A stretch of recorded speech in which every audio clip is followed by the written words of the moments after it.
Hello everyone, how are you?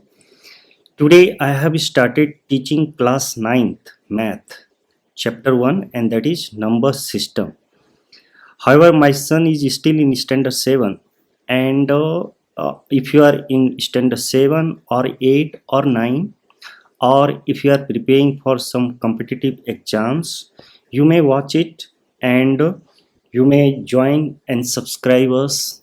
Thank you. Class 9 math chapter 1 number systems. In your earlier classes, you have learnt about the number line and how to represent various types of numbers on it. तो पिछले class में आपने number line के बारे में पढ़ा है और उसमें सीखा भी है कि नंबर लाइन में किस तरह से नंबर को रिप्रेजेंट करते हैं. Just imagine you start from 0 and go on walking along this number line in the positive direction. तो ये नंबर लाइन है, बीच में 0 है और ये साइड में सारे पॉजिटिव नंबर्स हैं. तो आप इमेजिन करो कि यहाँ से आपने चलना स्टार्ट किया पॉजिटिव जिस साइड है उस साइड की ओर. As far as your eyes can see there are numbers numbers and numbers. तो आगे चलते जाएंगे और सिर्फ नंबर्स ही नंबर्स दिखाई पड़ते हैं क्योंकि लिमिटेशन नहीं है, ये इन्फिनाइट तक जाएगी.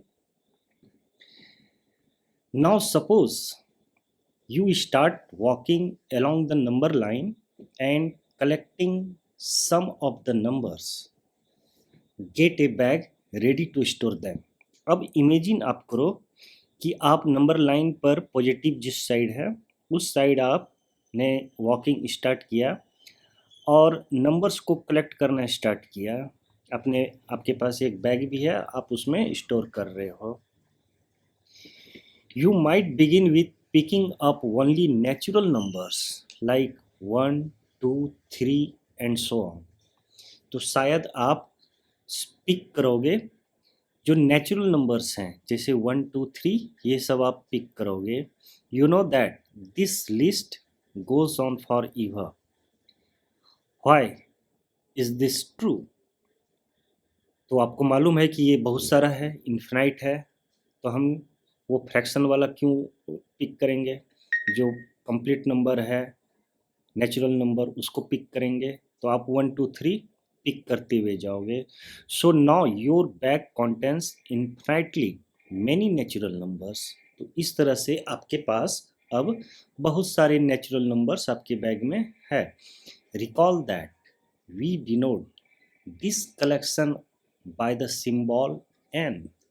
अब ध्यान दीजिए कि हमने जो 1, 2, 3 ये सब कलेक्ट किया वो सब के सब नेचुरल नंबर थे और यहाँ पे बता रहा है कि ये नेचुरल नंबर को हम लोग रिप्रेजेंट करते हैं by n for natural number.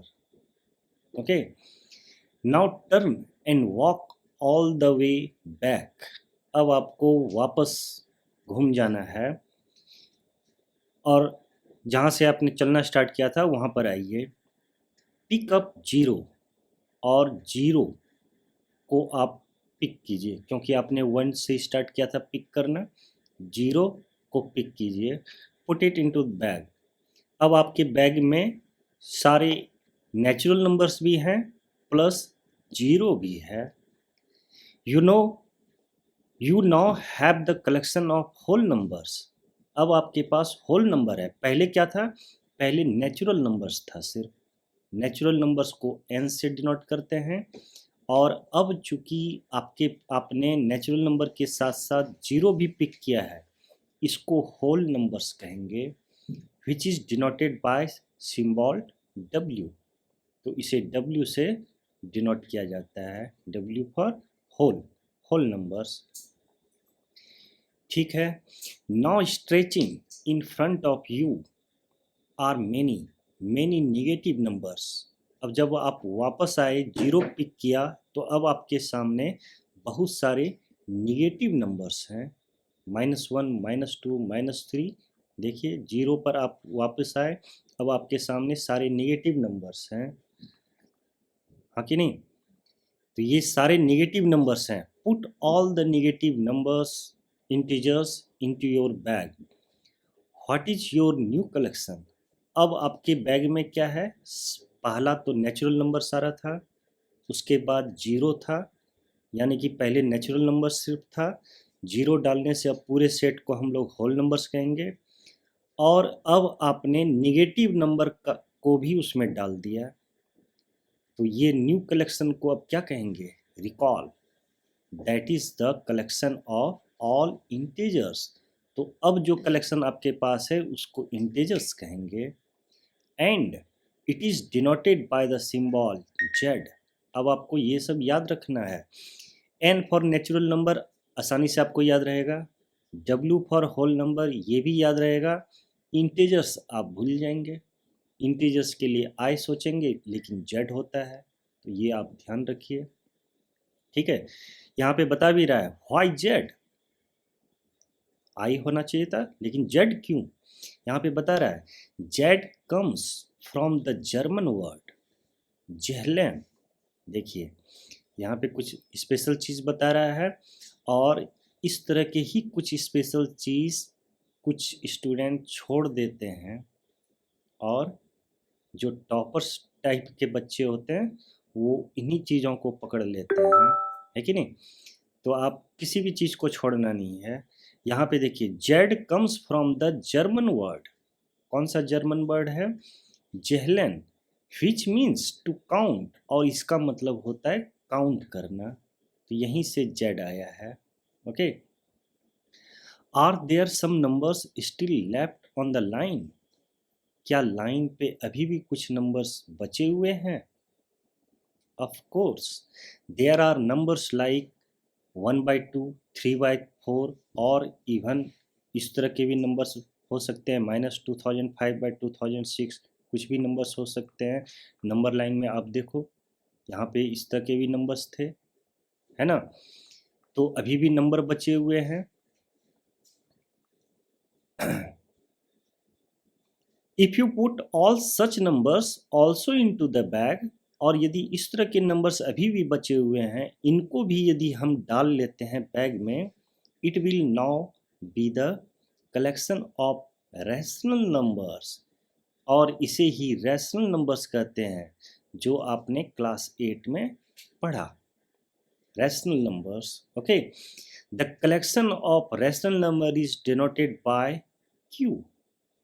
Q से इसे डिनोट करते हैं, और ध्यान रहे कि ये सारे जो हैं कैपिटल लेटर में, कैपिटल क्यू है, कैपिटल जेड है, कैपिटल डब्ल्यू है, कैपिटल एन है, स्मॉल नहीं है। तो यहाँ पे कैपिटल क्यू से हम रैशनल नंबर को डिनोट करते हैं। Q, rational comes from the word ratio. Rational शब्द कहाँ से आया है? रेशियो शब्द से आया है। रेशियो को हिंदी में अनुपात कहते हैं। And Q comes from the word quotient, quotient. तो कोसेंट से ही क्यू शब्द आया है, क्यू लेटर आया है, और इसीलिए इसको रैशनल नंबर को क्यू से डिनोट करते हैं। You may recall the definition of rational number. अब आप रैशनल नंबर का डेफिनेशन भी याद कीजिए, क्लास 8 में ये कवर किया हुआ है, फिर से यहाँ पे बता रहा है और अच्छे ढंग से अब बताएगा। A number R, R for rational number, ठीक है, R for rational number. A number R is called a rational number if it can be written in the form p by q। यदि उसको हम p by q फॉर्म में लिख सकते हैं उसे हम रैशनल नंबर कहेंगे। Where, यहाँ पे p और q क्या है भाई, ये बताना पड़ेगा।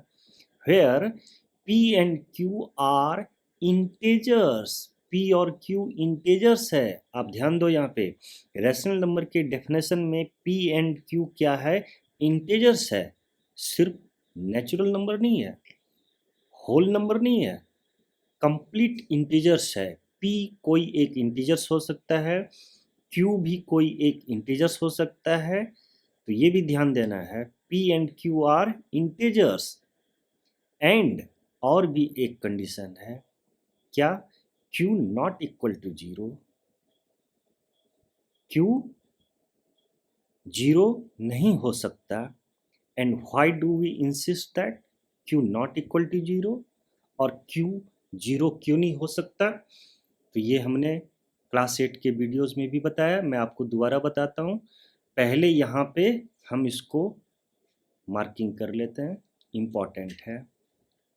ए number r is called a rational number if it can be written in the form p by q, where p and q are integers and q not equal to 0. Okay, तो अभी इसमें है जो, आप ये ध्यान रखो कि ये इंटीजर्स है। Okay, P and Q integers है, और साथ में q not equal to 0। Integers के जगह पे आप दूसरा कुछ मत लिख देना, नेचुरल नंबर या होल नंबर ऐसा मत लिख देना। Why do we insist q by 0, q not equal to 0? तो हमने आपको बताया था, दोबारा मैं बताता हूँ कि इस चीज़ को समझने के लिए, जैसे मैं p बाई क्यू बोलूँ, p बाई क्यू, अभी मैं इसका एक एग्जांपल लेता हूँ। मैं दो एग्जांपल लेता हूँ, एक 0/2 और दूसरा एग्जांपल लेता हूँ 2/0। यहाँ पे बोल रहा है कि p कोई भी इंटीजर्स हो सकता है, ठीक है, q भी कोई इंटीजर्स हो सकता है, लेकिन इंटीजर्स में कौन आते हैं? प्लस पॉजिटिव नंबर्स भी, जीरो भी, नेगेटिव नंबर्स भी। यहाँ पे भी पॉजिटिव नंबर्स भी, नेगेटिव नंबर्स भी, लेकिन जीरो नहीं। जीरो छोड़ के q not equal to 0, zero को छोड़ के, यानी कि यहाँ पे सारे पॉजिटिव आ सकते हैं, निगेटिव आ सकते हैं, यहाँ पे पॉजिटिव भी, निगेटिव भी, जीरो भी, है ना। तो यहाँ पे जीरो नहीं हो सकता, q नॉट इक्वल टू 0। क्यों? यदि मैं यहाँ पे देखो, यहाँ पे मैंने p0 दिया है और यहाँ पे मैंने q0 दिया है, तो इसको पहले देखते हैं। तो इसका मतलब होता है कि 0 में 2 से डिवाइड करना है। ओके, तो किससे डिवाइड करेंगे? 1 से। 2 1 जा 2 नहीं, 2 जा 4 नहीं, 1 2 3 किसी से भी नहीं, 0 से। हाँ, 2 को किसी भी नंबर से, 0 से यदि हम करेंगे तो वो 0 आएगा, तो ये दैट मीन्स हो गया कट। लेकिन यहाँ पे देखो आप, यहाँ पे इसका मतलब है कि 2 को हमको 0 से डिवाइड करना है।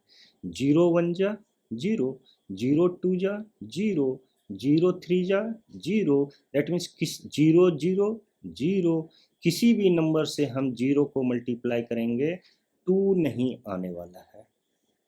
तो इस तरह के नंबर्स को नॉट डिफाइंड बोलते हैं, ये डिफाइंड नहीं है।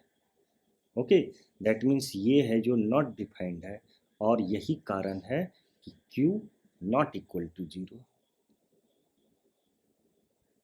0 छोड़कर कोई भी पॉजिटिव वैल्यू हो सकता है, कोई भी नेगेटिव वैल्यू हो सकता है।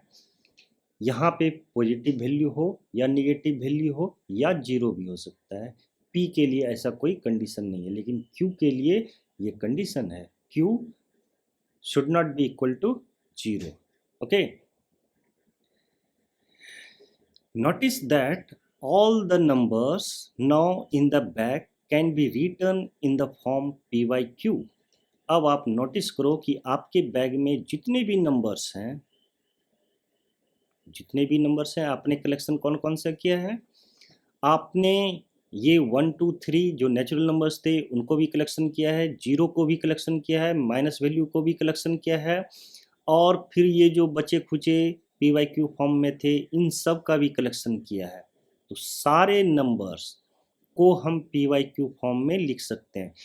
अब आपको यहाँ पे ध्यान देना है कि सिर्फ -1/4 या फिर 1/4 सिर्फ यही पी वाई क्यू नहीं है, नॉर्मल 1 भी पी वाई क्यू फॉर्म में है। 1/1 लिख सकते हैं या फिर 4/4 लिख सकते हैं। 2 भी रैशनल नंबर है, पी वाई क्यू फॉर्म में, इसको भी लिख सकते हैं। 2/1 लिख सकते हैं, 4/2 लिख सकते हैं, इस तरह से बहुत सारे इक्विवेलेंट फ्रैक्शन होंगे, सब लिखा जा सकता है। तो ये सब भी है, -2 भी हो सकता है, -2 के लिए -2/1 लिख सकते हैं, -4/2 लिख सकते हैं, 4/-2 लिख सकते हैं, है ना। तो ये सब के सब, ये सब सारे नेचुरल भी p/q फॉर्म में लिखा जा सकता है, सारे इंटीजर्स p/q फॉर्म में लिखा जा सकता है, प्लस जो कुछ पहले से मतलब ऑलरेडी p/q फॉर्म में है वो तो है ही। तो इस तरह के सारे नंबर्स अब जो भी हमने बैग में कलेक्शन किया था वो सब के सब रैशनल नंबर हैं। ओके, कहाँ पे थे हम लोग? यस। तो notice that all the numbers now in the bag can be written in the form p/q, where p and q are integers and q not equal to 0. ये तो हमने बताया क्यों नहीं 0 होना चाहिए। For example, -25 can be written as -25/1. Here p -25 and q 1 दोनों integers है। Therefore, the rational numbers also include the natural numbers, whole numbers and integers. तो ये अब आप ध्यान में रखिए कि रैशनल नंबर का मतलब सिर्फ और सिर्फ वही नहीं होता है जो आपको p/q फॉर्म में दिखता है, फ्रैक्शनल वैल्यू ही सिर्फ नहीं होते हैं, बल्कि सारे नेचुरल नंबर, होल नंबर और इंटीजर्स सब होता है। अब यहाँ पे एक बात आप ध्यान रखना कि जीरो क्या है। तो जीरो देखो, होल नंबर में जीरो आता है, इंटीजर्स में जीरो आता है, तो सिंपल जीरो वो भी एक रैशनल नंबर है। तो दैट मीन्स 0/1 लिख सकते हैं, तो वो भी एक रैशनल नंबर है। आप याद रखो कि 0/1 ये जीरो है, ये भी रैशनल नंबर है। फॉर एग्जाम्पल 1/2, 2/4, 10/20, 25/50 ये सब इक्विवेलेंट फ्रैक्शन है, and so on. These are equivalent rational numbers और फ्रैक्शंस। ये सब देखिए यहाँ पे कुछ एग्जाम्पल दिया हुआ है, ये इक्विवेलेंट रैशनल नंबर्स है। इक्विवेलेंट रैशनल नंबर, इक्विवेलेंट किसको बोलते हैं? इक्विवेलेंट जैसे कि 1/2 है, तो हम इसको यदि ऊपर नीचे दोनों तरफ 2 से गुना कर दें तो ये क्या मिलेगा? 2/4। अभी 4 को यदि हम 2 से कट करें तो 1/2 आया। दैट मीन्स 1/2 और 2/4 ये इक्विवेलेंट था। कैसे मिला था? ऊपर नीचे से मल्टीप्लाई करके। उसी तरह से और भी बन सकता है, जैसे 3 से मल्टीप्लाई कर दूं तो 3/6। तो ये सब इक्विवेलेंट फ्रैक्शन है। मतलब कहने का मतलब आप हाफ बोलो या 2/4 बोलो या 3/6, सब का मतलब है हाफ। ओके, तो इस तरह के इक्विवेलेंट फ्रैक्शन है। अब यहाँ पे देखिए इक्विवेलेंट फ्रैक्शन के बारे में क्या बता रहा है। पहला तो आप इसको यहाँ पे याद रखिए कि equivalent fraction, rational number, okay, और फ्रैक्शंस।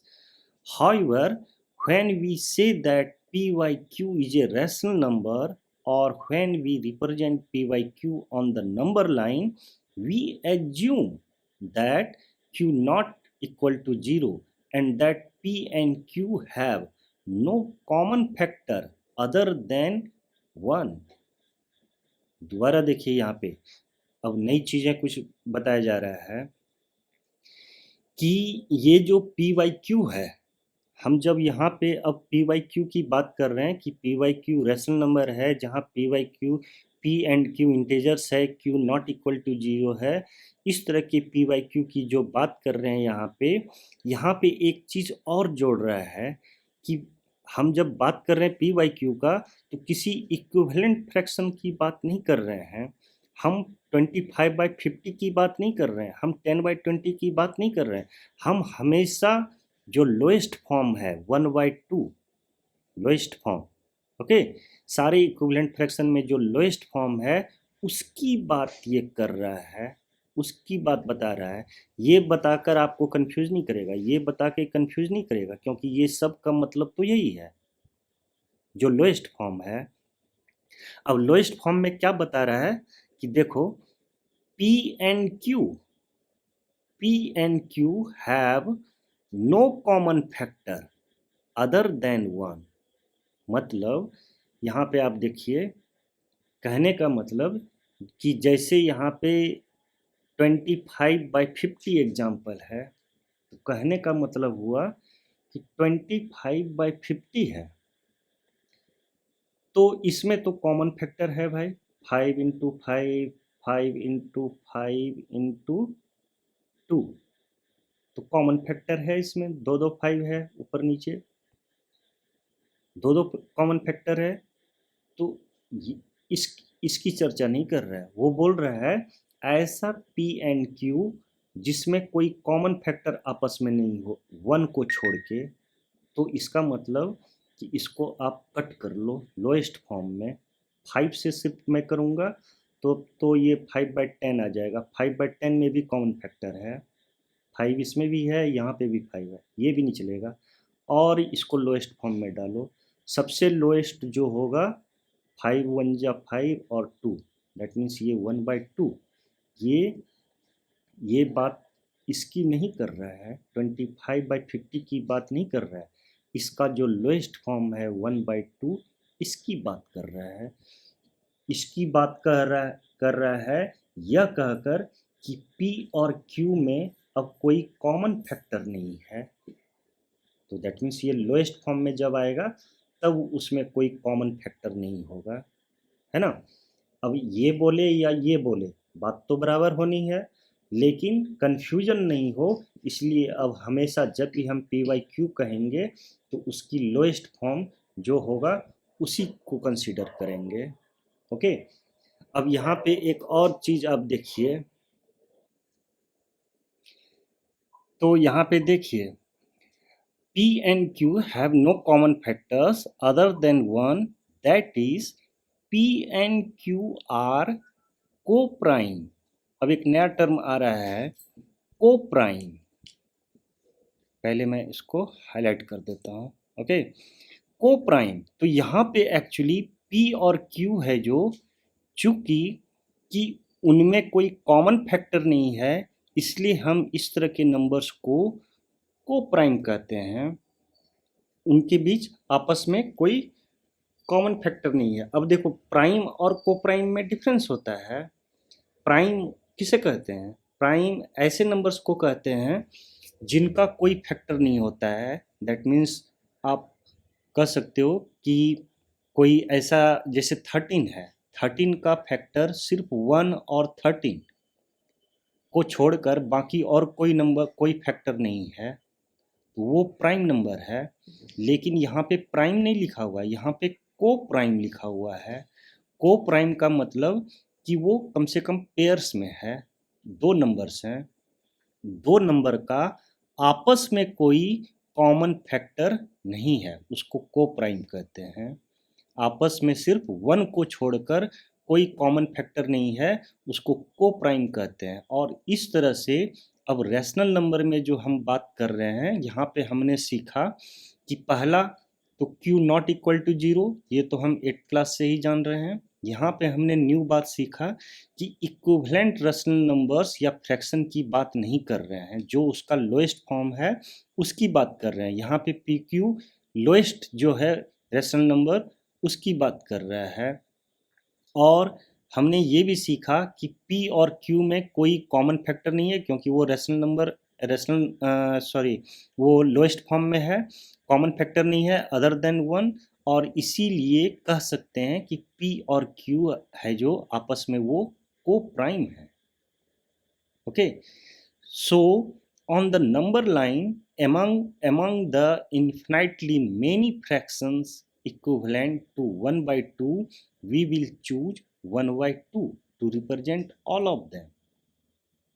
कहने का मतलब कि अब 1/2 के इक्विवेलेंट ये सारे नंबर्स हैं, तो ये सारे नंबर्स को हम कंसीडर नहीं करेंगे, क्योंकि आप 1/2 को यदि अपने बैग में डाल दिया है तो अब 2/4 को बैग में डालने की ज़रूरत नहीं है, 10/20 को बैग में डालने की ज़रूरत नहीं है, 25/50 को डालने की ज़रूरत नहीं है।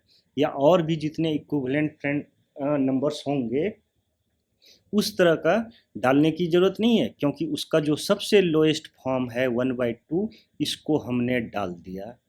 ओके, ये सब को रिप्रेजेंट 1/2 ही कर रहा है, तो हमने लोएस्ट को डाल दिया।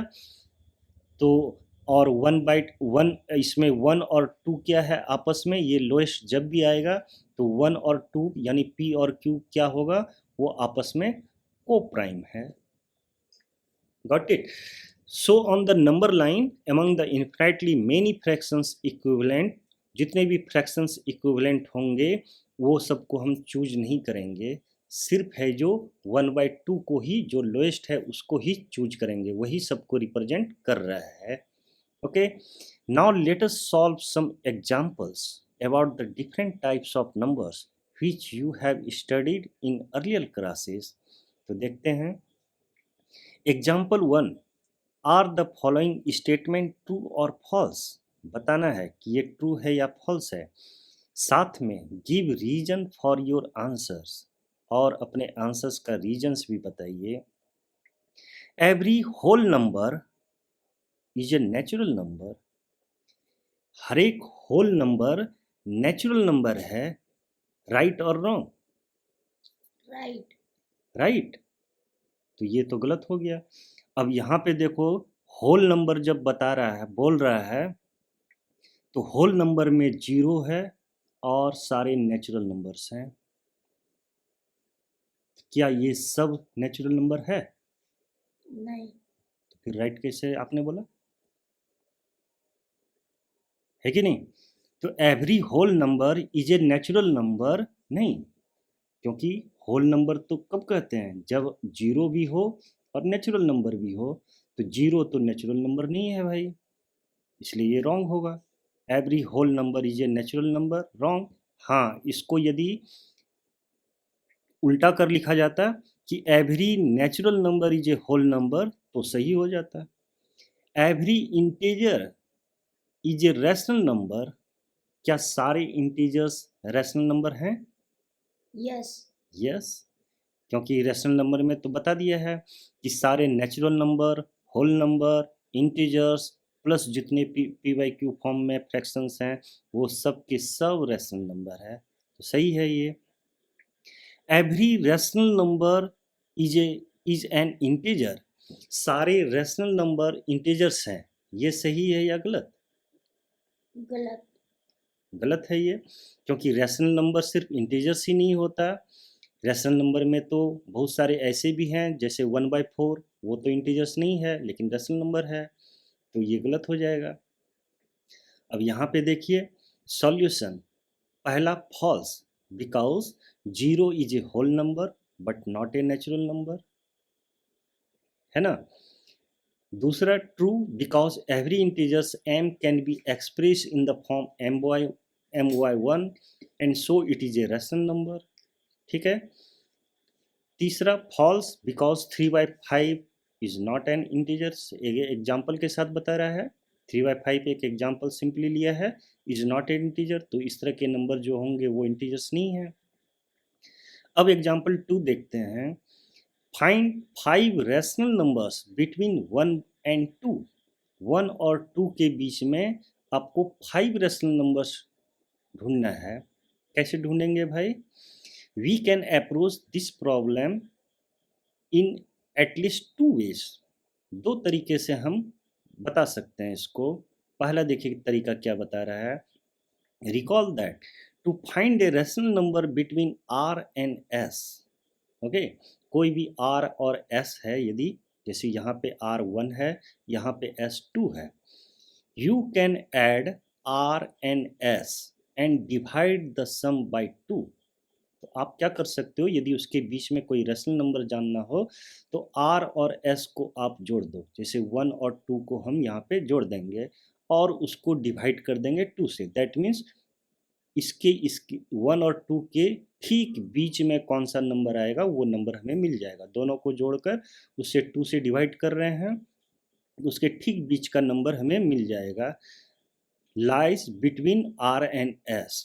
तो इस तरह से r और s है जो यहाँ पे देखिए, ए rational number between R and S, you can add R and S and divide the sum by 2, that is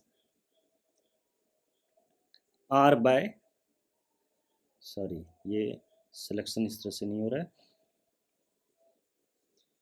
तो ये R plus S by 2 lies between R and S, so 3 by 2, तो 1 और 2 को जोड़ेंगे 3 और डिवाइड करेंगे 2 से, तो उस तरह से यहाँ पे 3 बाई 2 मिलेगा। 3 by 2 is a number between 1 by 2, 1 and 2, ठीक है। तो इस तरह से हम प्रोसेस कर सकते हैं। You can proceed in the manner to find 4 more rational number. कहने का मतलब यहाँ पे देखिए,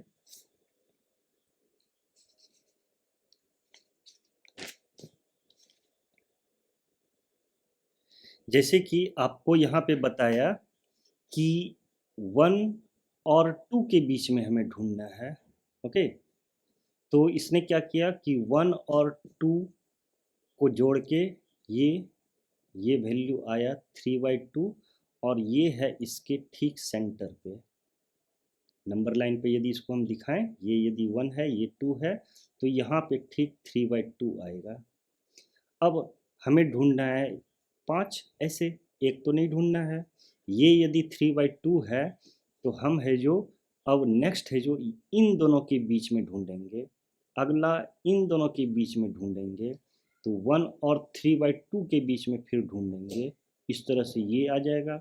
ये साइड हम ढूंढने जाएंगे तो 3 बाई 2 प्लस 2 बाई 2, ये हमें दूसरा मिल जाएगा। सॉल्व करेंगे तो फिर और यदि ढूंढना है तो 1 और इसके बीच में ढूंढ लीजिए, या इसके और इसके बीच में ढूंढ लीजिए। तो जैसे कि नंबर लाइन अब हमारा कैसा बन जाएगा, जैसे यहाँ पे 1 था, यहाँ पे 2 था, ये 1 है, ये 2 है, ठीक सेंटर पे हमें मिला था 1 प्लस 2 बाई 2, ये दोनों के बीच में मिल जाएगा ठीक बीच में 1 प्लस 3 बाई 2 बाई 2, यहाँ पे ठीक बीच में मिल जाएगा 3 बाई 2 प्लस 2 बाई 2, ओके। तो इसके बीच में फिर हम ढूंढ सकते हैं, या इसके बीच में ढूंढ सकते हैं, इसके बीच में ढूंढ सकते हैं, या इसके बीच में फिर ढूंढ सकते हैं। तो इस तरह से आप जितनी मर्जी हो उतना निकाल सकते हो। ये पहला सॉल्यूशन हुआ, पहला मेथड। यहाँ पे देखिए, you can proceed in this manner to find 4 more rational number between 1 by 2. These 4 numbers are ये सॉल्व करेंगे इसको, ये इसको सॉल्व करेंगे तो यही सब आएगा आपको आंसर, ओके। ये तो पहला तरीका हुआ। दूसरा तरीका, the other option is to find all the 5 rational numbers in one step. और ये थोड़ा अच्छा है मेथड, क्योंकि एक ही स्टेप में ये सारा रेशनल नंबर्स हमें मिल जाएगा। सिंस वी वांट 5 नंबर्स, चूँकि हमें 5 नंबर ऐसे चाहिए, we write 1 and 2 as rational number with denominator 5 plus 1, okay. तो कहने का मतलब है कि 1 और 2 को एज ए रेशनल नंबर हम इस तरह से लिखेंगे कि डेनोमिनेटर है जो 5 प्लस 5 नंबर हमें ढूंढना है, उसमें 1 जोड़ के 6, ओके। दैट मीन्स 1 को हम 6 बाई 6 लिखेंगे। अब आपको समझ में आ रहा होगा कि 6 मैंने यहाँ पे क्यों लिया। 6 इसलिए लिया क्योंकि हमें एक्चुअली 5 नंबर्स ढूंढना है, तो इसलिए हम उसमें 1 जोड़ दिया हमने और 6 यहाँ पे मिला। अब नीचे यदि मैं 6 लिखूं तो ऊपर भी तो हमें 6 लिखना पड़ेगा, सो दैट 6 बाई 6 कट होके 1 आ जाए, ठीक है। 2 को कैसे लिखेंगे, ये तो मालूम है कि नीचे हमें 6 लिखना है, तो स्वाभाविक है कि ऊपर हमें तब 12 लिखना पड़ेगा, सो दैट ये कट होके 2 हो जाए। दैट मीन्स हमें न्यू नंबर मिलता है 1 के लिए 6 बाई 6 जो इसका इक्विवेलेंट है, और 2 के लिए मिलता है 12 बाई 6 जो उसका इक्विवेलेंट है। अब 2 नंबर हमें मिल गए। यहाँ पे देखिए, दूसरा मेथड बोल रहा है कि 1 और 2, 1 के लिए हमें मिल गया 6 बाई 6, क्यों 6 ये बता दिया। 2 के लिए मिल गया उसी तरीके से 12 बाई 6, ओके। तो अब नंबर लाइन में यदि इसको हम लगाएंगे तो इसके बीच में फिर 7 बाई 6, 8 बाई 6, 9 बाई 6, 10/6, 11/6 मिल गया मुझे। अब यहाँ पे देखिए, यहाँ पे कितने नंबर्स आए, 1 2 3 4 5, और इसीलिए बीच में हमें खोजना है। इंक्लूडिंग ये नंबर नहीं बोल रहा था, इन दोनों को इंक्लूड नहीं करना था, इसके बीच में 5 नंबर चाहिए था, इसीलिए वहाँ पे उसने 5 नंबर चाहिए था, इसलिए डिनोमिनेटर में 5+1 किया था, सो दैट कि 5 वो एग्जैक्ट बीच में हमें मिल जाए। समझ में आया, हाँ या ना? Yes. तो ये चीज़ है। Then you check that 7/6, 8/6, 9, 10, 11/6 are all rational numbers between 1/2. So the 5 numbers are this. Okay, तो ये दो मेथड है, और दोनों मेथड में हालांकि सॉल्यूशन 2 बेस्ट वन है, क्योंकि ये वन स्टेप में हमें सारे आंसर्स मिल रहे हैं। लेकिन एग्जैक्ट बीच में खोजने का कोई इस तरह का क्वेश्चन हो तो इस मेथड से खोजा जाता है। अभी आगे देखते हैं remark. Notice that in example 2 you were asked to find 5 rational numbers between 1 and 2, but you must have realized that in fact there are infinitely many rational numbers between 1 and 2. तो यहाँ पे आप नोटिस करो, चूंकि 5 बोला था तो 5+1 करके हमने 5 नंबर ढूंढ लिया। यदि 10 बोलता तो 10 भी ढूंढ सकते थे, 10+1 करके हम ढूंढ लेते। यदि बहुत सारे 1000 बोले तो 1000 भी ढूंढ सकते हैं। दैट मीन्स कहने का मतलब कि 1 और 2 के बीच में ये सिर्फ 5 या 10 या फिर 100, 1000 ही नहीं, इन्फिनाइट नंबर हैं, बहुत सारे हैं। But you must have realized that in fact there are infinitely many rational number between 1 and 2 in general. तो जनरल में हम कह सकते हैं, और ये इम्पॉर्टेंट है, there are infinitely many rational numbers between any two given rational number. किसी भी दो रेशनल नंबर यदि दिया हुआ है तो उसके बीच में इन्फिनाइटली बहुत सारे रेशनल नंबर हो सकते हैं, और ये याद रखना है। आगे let us take a look at the number line again. Have you picked up all the numbers? क्या आपने सारे नंबर्स को पिक कर लिया था? Not yet. नहीं। The fact is that there are infinitely many more numbers left on the number line. Actually बहुत सारे नंबर्स वहाँ पे ऑलरेडी छिपे हुए थे। हम उतने सारे नंबर्स को नंबर लाइन पे लिख भी नहीं सकते हैं, और इसलिए हमने सारे बैग में सबको हम बैग में नहीं डाल सकते। There are gaps in between the places of numbers you picked up, and not just 1 और 2 बट इनफाइनाइटली मेनी, बहुत सारे हैं। The amazing thing is that there are infinitely many numbers lying between any two of this gaps too. तो जितने भी gaps हैं आप समझ जाओ कि वहाँ पे एक नहीं, दो नहीं, बहुत सारे इन्फिनिटली नंबर्स हैं। So we are left with the following questions. तो इस तरह से हमारे दिमाग में अब दो क्वेश्चंस आता है। What are the numbers that are left on the number line called? जो छूट गए उन्हें हम क्या कहते हैं? How do we recognize them? कैसे हम उन्हें पहचानेंगे? That is, how do we distinguish them from rationals? Rational numbers से हम कैसे differentiate करेंगे? These questions will be answered in the next section. तो एक्चुअली यहाँ पे ये बताने की कोशिश की जा रही है, मान लो कि सारे PYQ फॉर्म में जितने भी नंबर्स थे, हमने देख लिया कि PYQ जहाँ पे P और Q इंटीजर्स होंगे, Q नॉट इक्वल टू 0 होगा, और PYQ में भी हमने नई चीज़ सीखी कि P और Q लोएस्ट फॉर्म में होगा, P और Q आपस में को प्राइम होंगे, और इस तरह के सारे नंबर्स मान लो हमने डाल लिया अपने बैग में, मान लो, तो फिर भी कुछ नंबर्स रह जाते हैं। अब वो नंबर्स कौन से हैं, क्या कहते हैं उनको, कैसे पहचानेंगे उन्हें, ये सवाल है। तो इसका अब आंसर हम लोग नेक्स्ट सेक्शन में देखेंगे। उससे पहले एक्सरसाइज 1.1 और 1.1 हम लोग कवर करते हैं। आप एक काम कर सकते हो कि इसके एक्सरसाइज 1.1 को आप रेडी रखो बनाकर। 4 क्वेश्चंस हैं, इजी वे में बन जाएगा। और यदि नहीं बनता है तो आप इस क्लास को मैं एंड करता हूँ यहाँ पे, और नेक्स्ट वीडियो में इसके आंसर्स भी बताऊँगा और आगे भी पढ़ेंगे। धन्यवाद।